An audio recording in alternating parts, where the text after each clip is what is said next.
الحمد للہ وکفى والصلاة والسلام على سید الرسل وخاتم الانبیاء والمرسلین وعلى آلہ واصحابہ اجمعین اما بعد فاعوذ باللہ من الشیطان الرجیم بسم اللہ الرحمن الرحیم الا تنصروه فقد نصره اللہ اذ اخرجه الذین کفروا ثانی اثنین اذ هما فی الغار اذ یقول لصاحبه لا تحزن ان اللہ معنا فانزل اللہ سکینته علیہ وأیدہ بجنود لم تروها وجعل کلمة الذین کفروا السفلی وکلمة اللہ هی العلیٰ واللہ عزیز حکیم صدق اللہ العظیم رب اشرح لي صدری ویسر لي امری واحلل عقدۃ من لسانی یفقهوا قولی رب زدنی علما رب زدنی علما رب زدنی علما سبحانک لا علم لنا اللهم لا علم لنا سبحانک لا علم لنا الا ما علمتنا انک انت العلیم الحکیم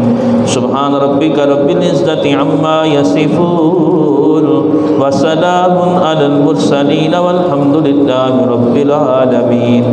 اللهم صل علی محمد وعلى آل محمد كما صليت على إبراهيم وعلى آل إبراهيم إنك حميد مجيد اللهم بارك على محمد وعلى آل محمد كما باركت على إبراهيم وعلى آل إبراهيم إنك حميد مجيد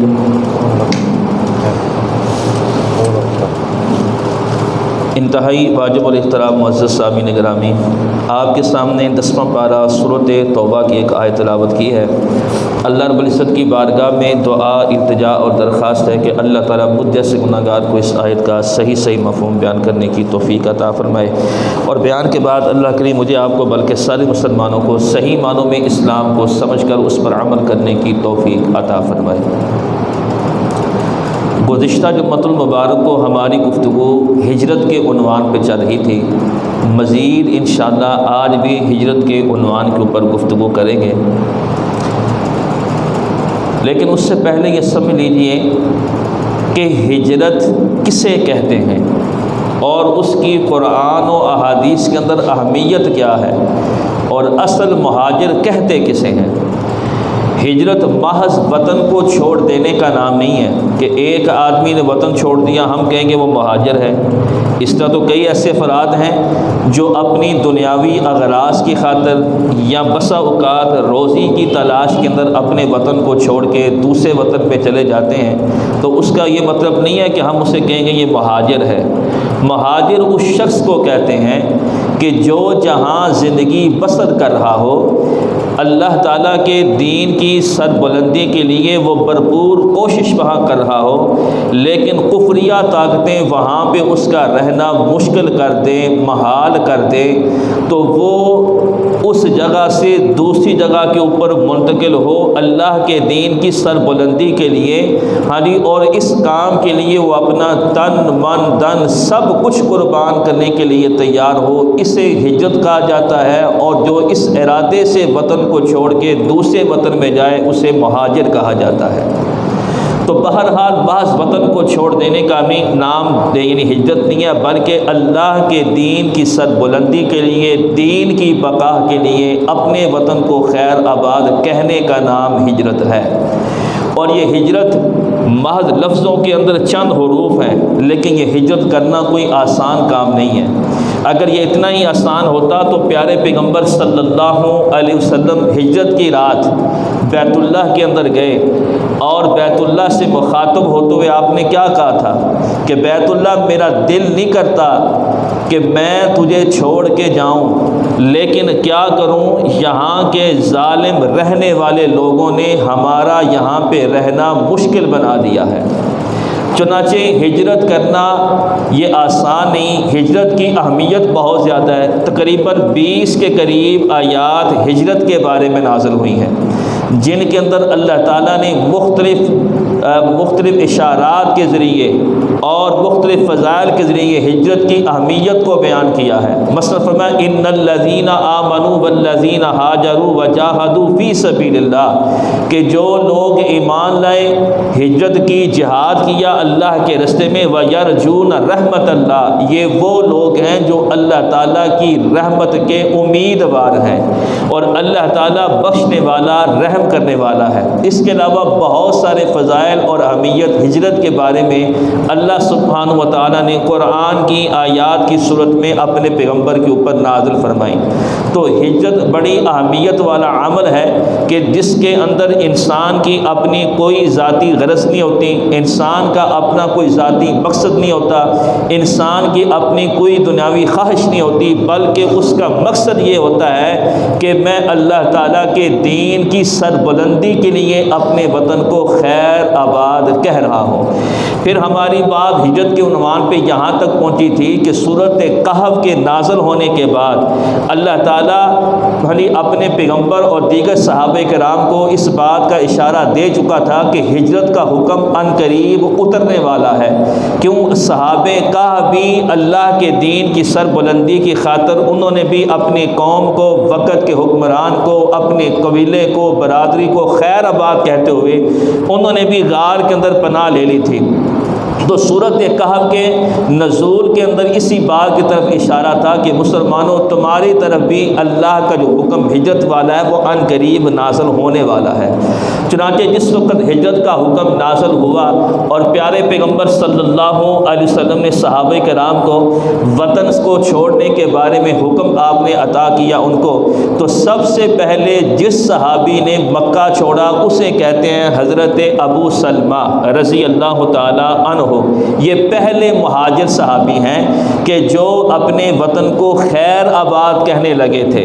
چنانچہ حضرت ابو سلمہ رضی اللہ تعالی عنہ کے بارے میں آتا ہے کہ وہ اپنی زوجہ اور اپنے اکلوتے بچے کو لے کر جس وقت مکہ چھوڑنے کے لیے اونٹنی کے اوپر سوار ہوئے سفر کرنے کے لیے، تو حضرت ابو سلمہ کے سسرال والے آ گئے اور کہا کہ ہم اس پرخطر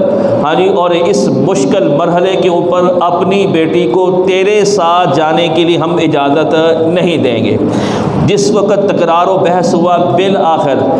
مجبور کیا گیا کہ ابو سلمہ اگر ہجرت کرنا چاہتے ہیں تو وہ اپنی زوجہ کے بغیر ہجرت کریں گے۔ ادھر سے حضرت ابو سلمہ کے گھر والے بھی آ گئے اور کہنے لگے کہ اس پرخطر اور مشکل مرحلے کے اندر ہم تیرے اکلوتے بیٹے کو اس سفر کے اندر تیرے ساتھ نہیں جانے دیں گے۔ اسی اثناء کے اندر بحث مباحثہ ہوا، بیٹے کو بھی چھین لیا گیا۔ اب ابو سلمہ ایک طرف ان کی بیوی کی جدائی اور دوسری طرف اکلوتے بیٹے کو چھین لیا گیا، لیکن یہ سارے مشکل مرحلے بھی ابو سلمہ کے ارادے کو کمزور نہ کر سکے، حالانکہ معاملہ مشکل تھا۔ حضرت ابو سلمہ نے کہا کہ کوئی بات نہیں، ان جدائیوں کو تو برداشت کر سکتا ہوں، لیکن میں اللہ کے حکم کو پس پشت ڈال نہیں سکتا۔ حالات جیسے بھی ہوں، معاملات جیسے بھی ہوں، اللہ کا دین ہمیں سب سے زیادہ مقدم ہے، اللہ کا حکم ہمیں سب سے زیادہ عزیز ہے، لہذا اس حکم کی خاطر اور مشکل حالات بھی آ گئے، ان کو سامنا ہم کر لیں گے، لیکن اللہ کے حکم کے خلاف ہم کوئی عمل بھی نہیں کر سکتے۔ ابو سلمہ وہاں سے ہجرت کر کے مکہ چھوڑ کے مدینہ کی طرف روانہ ہو جاتے ہیں۔ اسی اثناء میں حضرت صہیب رومی رضی اللہ تعالی عنہ یہ بھی ہجرت کے لیے جس وقت مکہ چھوڑنا شروع کرتے ہیں، بھی سفر کا آغاز کرتے ہیں، تو مشرکین مکہ آپ کا محاصرہ کر لیتے ہیں، آپ کو گھیر لیتے ہیں۔ کہتے ہیں صہیب رومی جس وقت تم روم سے آئے تھے اس وقت تمہارے پاس نہ مال و اسباب تھے، غلامی کی زندگی گزار رہے تھے، تو آج تیرے پاس دولت کی فراوانی ہوئی اور ہم تمہیں ایسے ہی مکہ چھوڑنے کے لیے کہہ دیں؟ نہیں، مکہ چھوڑنا ہے، اللہ کے اس حکم کو اگر تم نے پورا کرنا ہی ہے تو جتنا مال تم نے کمایا ہے مکہ کے اندر رہتے ہوئے وہ ہمارے حوالے کر، تب تمہیں ہم اجازت دیں گے کہ تم مکہ چھوڑ کے جا سکتے ہو۔ تو حضرت صہیب صہیب رومی نے بڑا پیارا جواب دیا، فرمایا زندگی بھر کی دولت کی بات بھی کرتے ہو تو میں اللہ کے حکم کے اوپر لٹانے کے لیے تیار ہوں، حتیٰ کہ اگر مجھے اپنی جان کو بھی قربان کرنا پڑا تو میں اپنی جان کو لٹا دوں گا، لیکن اگر کہو کہ اللہ کے حکم سے پیچھے ہٹ جائے تو میں ہٹنے والا نہیں۔ دیکھیں صحابہ کرام کے یہ واقعات ہمیں مسلمانوں کو بیدار کر رہے ہیں کہ ہم حالات کو دیکھتے ہوئے اپنے کئی قسم کے معاملات کو مؤخر کر دیتے ہیں، اللہ کے حکم کے اندر تاخیر کر دیتے ہیں۔ صحابہ کرام نے اس بات کا سبق دیا ہے ہجرت کے اس عنوان کے ذریعے کہ اپنے معاملات پیچھے، تمہاری حیثیت پیچھے، ہاں جی تمہارے حالات پیچھے، یہ ساری چیزیں پیچھے، تمہارے سامنے اللہ کا حکم سب سے پہلے آگے ہونا چاہیے کہ میرے حالات نہیں دیکھنے، اپنے معاملات کو نہیں دیکھنا، بلکہ دیکھنا ہے تو اللہ کے حکم کو پہلے دیکھنا ہے کہ فی الحال اللہ کے حکم کا تقاضا کیا ہے۔ تو ابو سلمہ بھی ہاں جی اب اکلوتے بیٹے کی جدائی کو برداشت کر رہے ہیں، بیوی کی جدائی کو برداشت کر رہے ہیں۔ حضرت صہیب رومی نے اپنا سارا مال مشرکین مکہ کے حوالے کر دیا، بلکہ یہی صہیب رومی جس وقت ہجرت کر کے پیارے پیغمبر صلی اللہ علیہ وسلم کے پاس پہنچے تو آپ صلی اللہ علیہ وسلم کو حضرت جبرائیل علیہ السلام نے اس واقعے کے بارے میں آگاہ کر دیا تھا کہ میرے پیغمبر آپ کے جان نثار نے اپنا سب کچھ قربان کر دیا ہے، ہاں جی زندگی بھر کی کمائی کو اس حکم کو پورا کرنے کے لیے قربان کر دیا ہے۔ جس وقت حضرت صہیب رومی پہنچے تو پیارے پیغمبر صلی اللہ علیہ وسلم نے مسکرا کے دیکھا اور کہا صہیب رومی تم نے بڑا ہی اچھا سودا اپنے رب سے کیا ہے، ہاں جی تو بہرحال حضرت صہیب رومی بھی وہاں پہ ہجرت کر کے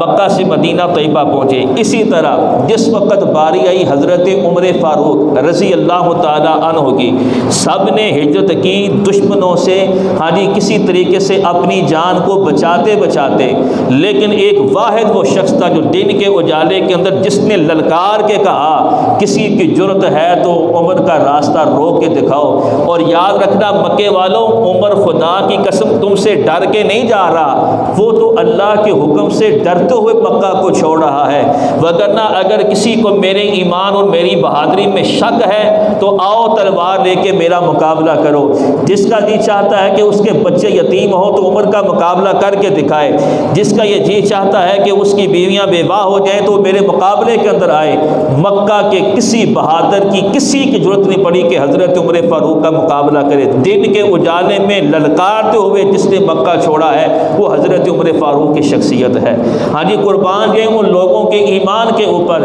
ہاں جی کہ کس طریقے سے وہ سارے کے سارے معاملات ایک جگہ کے اوپر، لیکن وہ بہادری اور جرت کے ساتھ اللہ کے حکم کو پورا کرتے ہوئے مکہ چھوڑ کے مدینہ کی طرف چلتے جا رہے تھے۔ تو بہرحال بہت سارے صحابہ کرام رضی اللہ تعالیٰ عنہم اجمعین نے اللہ کے حکم کو پورا کیا، کیونکہ ہجرت کا حکم نازل ہو چکا تھا۔ چند صحابہ کرام پیچھے رہ گئے تھے، ہاں جی جو کہ اللہ کے حکم کے منتظر تھے، ان میں حضرت ابو بکر صدیق رضی اللہ تعالیٰ عنہ اور حضرت علی المرتضیٰ رضی اللہ تعالیٰ عنہ، یہ بڑے اصحاب میں سے ابھی باقی رہنے والے تھے جنہوں نے مکہ چھوڑ کے پھر مدینہ کا رخ کرنا تھا۔ چنانچہ مشرکین مکہ اکٹھے ہو گئے، کہنے لگے یار 13 سال ہم نے پیارے پیغمبر صلی اللہ علیہ وسلم کے مشن کو روکنے کی کوشش کی،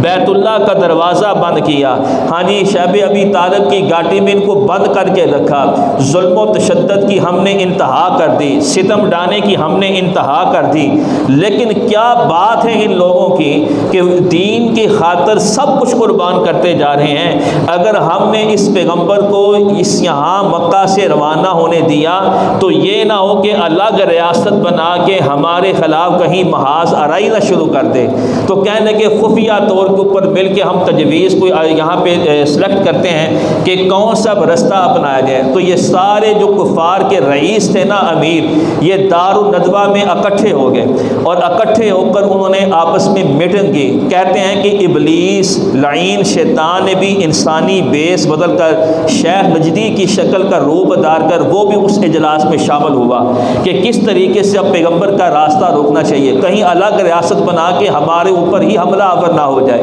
چنانچہ انہوں نے آپس میں میٹنگ کی، جس کا تذکرہ بھی قرآن مجید کی ان آیات کے اندر موجود ہے کہ وَإِذْ يَمْكُرُ بِكَ الَّذِينَ كَفَرُوا، کہ جس وقت کافر لوگ، یمکرو کا مطلب ہے خفیہ تدبیر کر رہے تھے، خفیہ پلاننگ کر رہے تھے، خفیہ منصوبہ بنا رہے تھے۔ وَإِذْ يَمْكُرُ بِكَ الَّذِينَ كَفَرُوا لِيُثْبِتُوكَ أَوْ يَقْتُلُوكَ أَوْ يُخْرِجُوكَ، تین تجویزیں ان کے سامنے تھیں۔ پہلی تجویز ان کے سامنے کیا آئی؟ کہنے لگے اس طرح کرتے ہیں کہ پیغمبر کو یہاں سے نکال دیتے ہیں تاکہ یہ معاملہ ہی ختم ہو جائے۔ تو اسی میٹنگ کے اندر بیٹھے ہوئے لوگوں نے کہا نکالو گے یہ تو وہاں پہ جا کے الگ ریاست بنا کے، گروہ بنا کے کہیں تمہارے اوپر حملہ آور نہ ہو جائے۔ دوسری تجویز آئی، کہنے لگے کہ اس پیغمبر کو قید کر دیا جائے۔ اسی میٹنگ کے اندر اب دیکھیں کافر لوگ ہیں پیغمبر علیہ السلام کے دشمن ہیں، نبوت کے خلاف ہیں، توحید کو مانتے نہیں ہیں، لیکن اس کے باوجود وہ یہ مانتے ہیں کہ یہ نبی کے جان نثار ہے نا، یہ وفادار ہیں، یہ کسی مرحلے کے اندر پیچھے ہٹنے والے نہیں ہیں۔ چنانچہ کہنے لگے اگر ہم نے اس کو قید کر لیا تو جو پیغمبر وضو کر رہا ہو اس کے وضو کے قطرے نیچے نہیں گرنے دیتے، وہ پیغمبر کو قید میں کیسے برداشت کر لیں گے؟ اب اور کوئی تجویز دو۔ ابو جہل نے تجویز دی، کہنے لگا ایک تجویز میں دیتا ہوں، وہ یہ ہے کہ جتنے ہم قبیلے کے افراد ہیں وہ سارے اپنا ایک ایک نوجوان دیں، ان کے ہاتھوں میں تلواریں تھامتے ہیں، ہاں جی، اور پیغمبر علیہ السلام کے گھر کا محاصرہ کرتے ہیں۔ جس وقت نبی علیہ السلام صبح نماز کے لیے نکلیں گے تو یک بار ان کے اوپر حملہ کرتے ہوئے اس پیغمبر کا کام تمام کر دیں گے۔ کہنے لگے کہ یہ بات تمہاری ٹھیک ہے، کیونکہ کسی ایک قبیلے کے اوپر، کسی ایک فرد کے اوپر الزام آئے گا نہیں، اتنے قبیلے کے افراد ہوں گے۔ چنانچہ جس وقت انہوں نے اپنی پوری خفیہ میٹنگ کے اندر یہ تجویز کے اوپر کا اتفاق کر لیا تو اسی اسنا میں حضرت جبرائیل السلام اللہ کا پیغام لے کے نبوت کے دروازے پہ پہنچے اور کہا اللہ کے پیغمبر یہ اہل کفار آپ کے بارے میں انہوں نے یہ تجویز اتفاق کیا ہے کہ آپ کا قتل عام کر دیا جائے، سب قبیلے کے افراد مل کر، لیکن میرا پیغمبر اللہ کیا کہہ رہا ہے وَإِذْ يَمْكُرُ بِكَ الَّذِينَ كَفَرُوا لِيُثْبِتُوكَ أَوْ يَقْتُلُوكَ أَوْ يُخْرِجُوكَ وَيَمْكُرُونَ،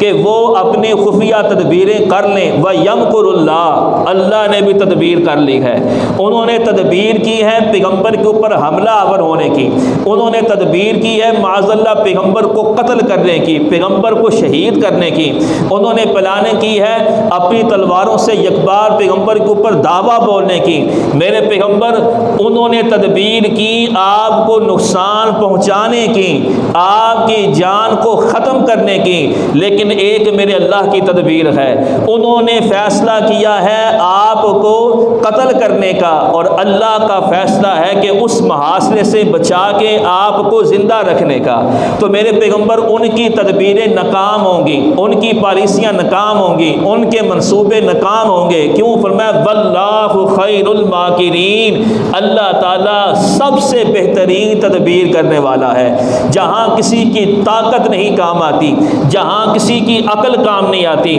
جہاں پر کسی دانشور کی دانشوری کام نہیں آتی، جہاں پہ کسی کی سوچ کام نہیں آتی، تو فرمایا وہ بنا لے منصوبہ پیغمبر کو نقصان پہنچانے کا، اللہ کا ارادہ اپنے پیغمبر کو بچانے کا ہے، اور یقیناً اللہ تعالیٰ ہی اپنی تدبیر کے ساتھ غالب آئے گا۔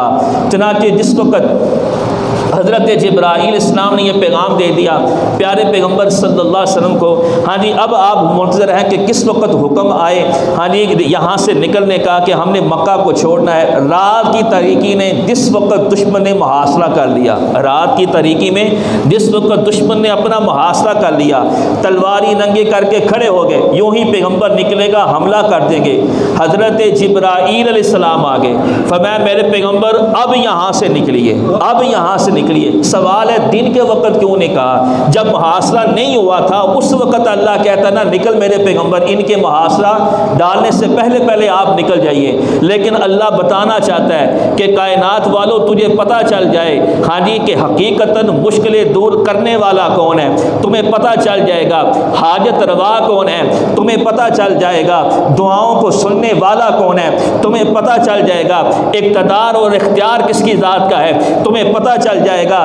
کہ ان اللہ علی کل شیء قدیر والے کی قدرت کا مظاہرہ تمہارے سامنے ہوگا۔ کمال تو یہ ہے کہ دشمن محاصرہ کرے آپ کو قتل کرنے کے لیے، اور اللہ اس محاصرے میں سے تنے تہا اپنے پیغمبر کو بچا کے دکھائے۔ ہاں جی، تو اس بات سے یہ سبق آیا ہو جائے گا، لوگوں کو پتہ چل جائے گا وہی خالق حقیقی ہے، وہی معبود برحق ہے، وہی بگڑیاں بنانے والا ہے، وہی نفع نقصان کا مالک ہے، وہی موت کے منہ سے بچا کر ہاں جی لوگوں کو زندگی بخشنے والا ہے۔ ہاں جی، کیا کیا کمال قدرت ہے میرے رب کی، وہ جب کرتا ہے خدا کی قسم انتہا کرتا ہے۔